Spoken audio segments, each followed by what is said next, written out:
Hi guys, and welcome back to my channel. Today I'm here with another top 10 indie eyeshadows. The last brand that I did was Cleona, but today I'm here with another brand, which is Terra Moons. This is probably my second most loved indie eyeshadow brand after Cleona. I really love the eyeshadows that I have from Terra Moons, and at least as of now, this is my favorite indie brand, again after Cleona. I do have a few more indie brands to try next year because at the end of this year I have picked up some eyeshadows from Shine by SD as well as Divina. So I'm excited to play around with those two, and I'm excited to see how those compare to Terra Moons as well as some of my other indie brands. But today, like I said, it's all going to be about Terra Moons, and I'm going to talk you through my top 10 single eyeshadows from this brand. Granted, it's always really hard to pick out your top favorites from each brand. I feel like this changes all the time. You know, if I do this again in a month, this might completely have changed, the list might have completely changed, but as of now, these are my top 10 favorites. So before I jump into the eyeshadows themselves, if you're new here, please consider subscribing. I would love to have you in the family. Let's jump into the video. So I'm going to talk you through each eyeshadow. These are in no particular order. They're not in like a ranked order, nothing like that. I'm literally just going to take them out as they come in the palette. So first up, we have the eyeshadow Half Moon, which looks like this. It's this beautiful kind of light blue eyeshadow that is shifting from almost like a green to a more vibrant sky blue. It does have a bit more turquoisey undertones. It's a super unique shade. And even though it is a blue, it's very wearable still, which is why I like it so much.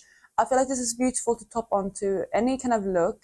I think it works with both cool tone looks and warm tone looks because of that kind of warmish, greenish gold shift in the eyeshadow.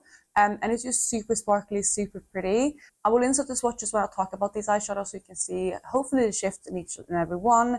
And even though this is quite a shifty eyeshadow still, this is one of Terra Moon's cheaper eyeshadows. I think they retail for $8 US. But yeah, this one is a really pretty one, and I absolutely adore this eyeshadow, which is quite funny to me because I am not a blue eyeshadow girly. I know I'm wearing blue on my eyes today, but normally day to day I'm not a blue eyeshadow girl. So it's really fun to me that I enjoy this one so much, but I think because it's such a unique tone of blue and it can also be sheared out very nicely, I do really love this shade. So that is the first one. The second eyeshadow is one that can be interchangeable with two more, which I'm also going to mention in this video. And this is also one of Terra Moon's kind of lower priced standard singles. And that is the shade Ridium. So Ridium isn't really a shifty shadow. It is just a really sparkly, really metallic, high shine, impactful kind of eyeshadow. Again, just like Half Moon, this is a shadow that can be sheared out to create more of a sparkle, or it can be built up for this really intense kind of shine. These are so underrated, especially because of the price point. I absolutely love how just impactful this eyeshadow is, and I actually used this one in my birthday Get Ready With Me, which I posted on the 19th of November if you want to see it in action. And I really love this eyeshadow. I have quite a big dip in this pan just because I like it so much. So yeah, that's definitely the next one. And I do also want to mention that I equally love the shade Cesium, as well as Palladium. And the reason for that is because they're all kind of the same formula. It just depends on which kind of shade you like the most. But Ridium is the most kind of neutral tone out of the three, and that's why I decided to include this one in the ranking. The next eyeshadow is the first one that is on a higher price point. I can't remember how much this one cost. I think it might be $13, and that is the shade Phoenix. So it's just going to look white on camera. Maybe you can see a little bit of like the intenseness there, but again, it's just going to look white. So I'm going to insert the swatches, which will give you a better idea. So this is just this most fiery kind of beautiful iridescent shade. It's very unique. I haven't seen this kind of shade anywhere else. It is just so high impact. So it has this kind of fiery orange straight on that goes into gold, and you know, that kind of shift is not too unusual, but it's just something about the intenseness of this eyeshadow. It also goes, almost kind of shows up blue at some angles, and it's just such a pretty one.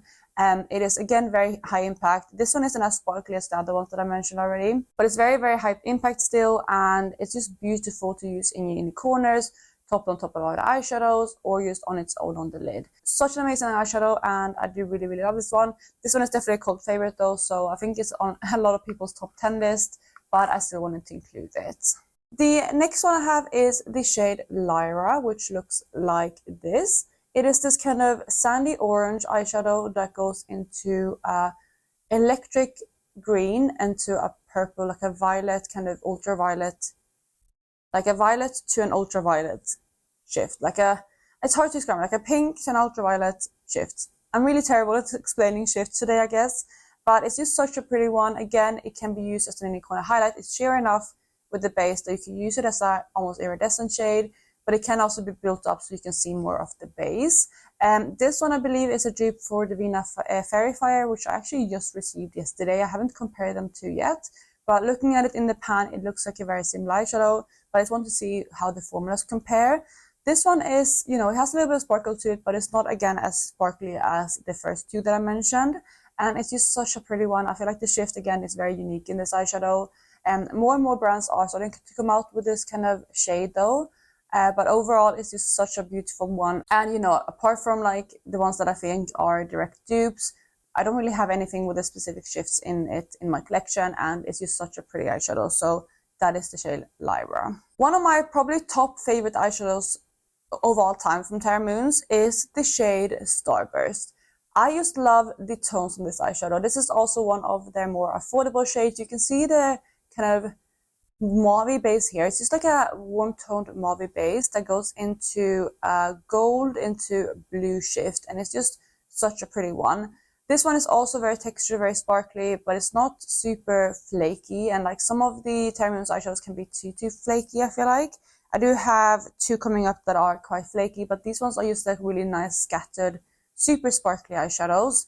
And I like this one a lot because you can top it on top of a lot of different looks, and again, you can also use it all over the lid. And this is, again, a really beautiful kind of tone. I feel like it works with warm tone looks, cool tone looks, just because it's right there in the middle, and the shifts are, again, that kind of warm to cool tone shift. The shift is actually not too far off from Half Moon, but because of the base, they are very, very different eyeshadows. But I absolutely adore this eyeshadow. Again, it's one of my absolute top favorite, not just from Terra Moons, but in my whole collection. So that is the shade Starburst. The next eyeshadow is another one of their more affordable shades, and this is another iridescent. I'm actually wearing this one on my eyes today. I topped it on top of what I was wearing already on my lid. So that shade there is the shade Atlas. So again, it is an iridescent, so it's going to look like white in the pan, but it is a beautiful, beautiful eyeshadow. I'm just noticing now that this is also quite similar to Half Moon and the shade Starburst in the shift. It has that kind of more warm, neutral kind of shift straight on that goes into more of a blue shift. So depending on the angle, it is like more warm or cool tone, which makes it work with a lot of different looks. I see this one as a very neutral kind of iridescent, and that's why I like it so much, because it can be paired with any look just because it is quite neutral. Depending on what you top it on top of, it will pull certain directions. Like today I'm pairing it with blue, so it's pulling more blue on me. But also it is shifty, but I feel like it's neutral enough to not stand out too much in the inner corners. I feel like sometimes iridescent shades can just be too like colorful in the inner corner, just because the shifts are so strong. But this one is like more of an icy kind of, just very kind of neutral, colorful inner corner highlight, which I really, really like. And it's one that I definitely reach for a lot.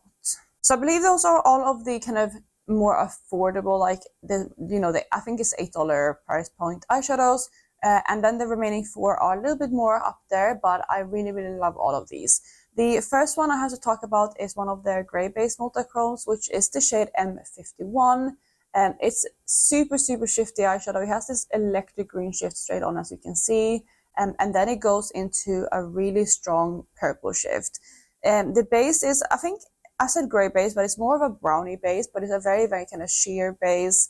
And it's just super smooth, super shifty, and it's such a beautiful eyeshadow on the eyes. I feel like this shift is quite unique for this formula, because I have a lot of kind of this gray-brown based iridescents from Cleona, but all of them are different shifts. And this one, I think the closest I have is Verte, but this one is way more intense. And because of the uniqueness of the eyeshadow, I just really, really adore this one.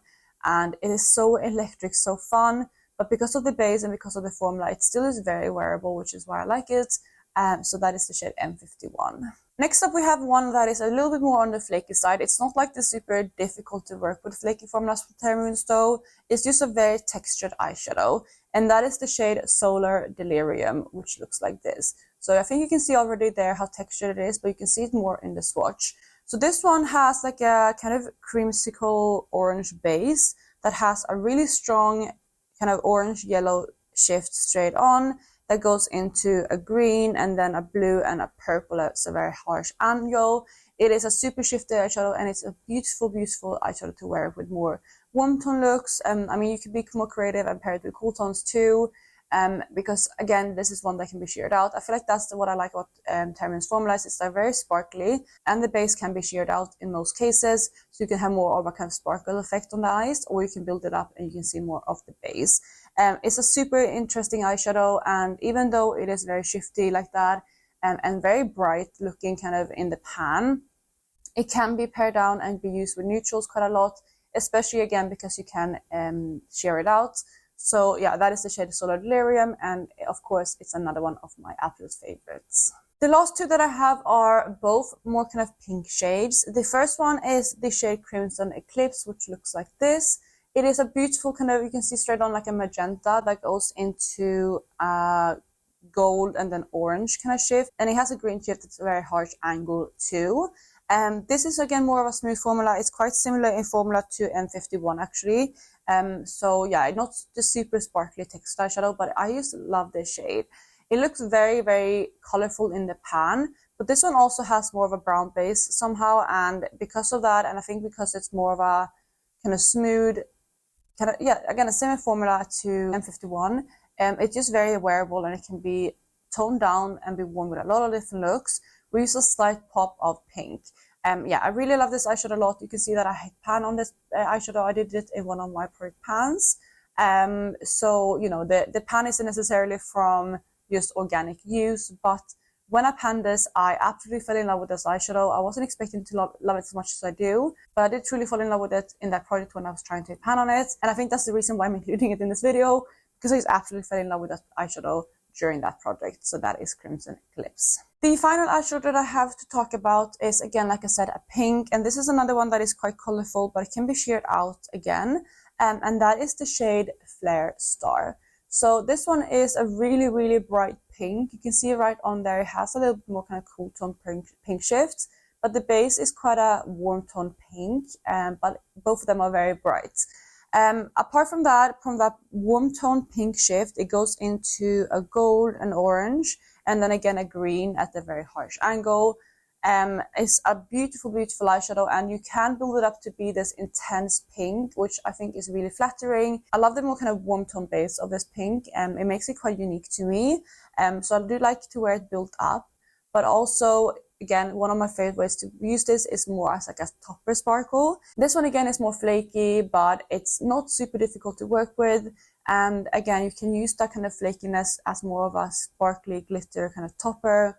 When I talk about glitter in this video though, I don't talk about pressed glitter in any way. I'm just talking about the particle formula. And it's just a super, super interesting, fun eyeshadow. And I don't really have anything else like it in my collection. So that is Flare Star, and it's also the last eyeshadow that I want to mention. So there you have it. This is my palette right here with the 10 eyeshadows. You can see them right there. I just love all of these. There are such stunning eyeshadows. And you know I went probably a little bit more unique than some other people who do the top 10 from Terra Moons. There are some really, really beautiful, cool classic eyeshadows, like for example, the Cosmos is the first one that comes into mind. Also like Ganymede, some of the more kind of new releases, which I actually have Terra Moons order coming to me. I think it's due to ship today, and it was a pre-order for the 15th of December, so I'm hoping it's going to ship out today, but I still don't have it yet. But in there I have some more kind of favorite shades from other people, like I know the shade Halley's Comet is really popular. I have that in there. It's another pink, so I'm excited to compare it to Flare Star. And then, yeah, a few other shades that I'm really excited to try. There's definitely a lot of cool favorite Terra Moons eyeshadows that's out there, but I just want to go with what I feel at the moment. These are more kind of neutral to warm tone shades, which is what I'm reaching for at the moment. I'm not into those super, super bright, colorful looks, again, despite me wearing one today. at least not for an everyday. I'm not. So these are the ones that I want to reach for at the moment. These are my absolute favorites. So I thought that's how I would do the list. If you want an updated favorites, I can do that maybe like next year some point. Maybe in summer I'll do another one, or maybe next year at the end of the year again I'll do like a top 10 of that year for Terra Moons, because I do expect this list to change, both with more incoming eyeshadows but also just with my usage, because I feel like my preferences change all the time. But yeah, I really hope you enjoyed this video, and let me know what your favorite Terra Moon eyeshadow is down below. How many do you have? Do you have like me? I have quite a few. I don't know how many I have exactly. I probably have like 60 at least from Terra Moons, if not more. Yeah, I just looked it up and I have 68 eyeshadows from Terra Moons, so I have quite a big collection, and these are the ones that I picked out today. But yeah, let me know again what your favorite Terra Moon eyeshadow is down below. And otherwise, I hope you're having an amazing day wherever you are. Also, I think this is going up on Christmas Eve, so if you're celebrating Christmas Eve, I hope you're having an amazing day. I am Swedish, so we do celebrate today, so I'm really, really excited, and I'm hoping I'm personally having a really good day. And otherwise, if you celebrate Christmas tomorrow, I hope you really, really enjoy Christmas. And yeah, I will catch you in my next one. Bye, guys!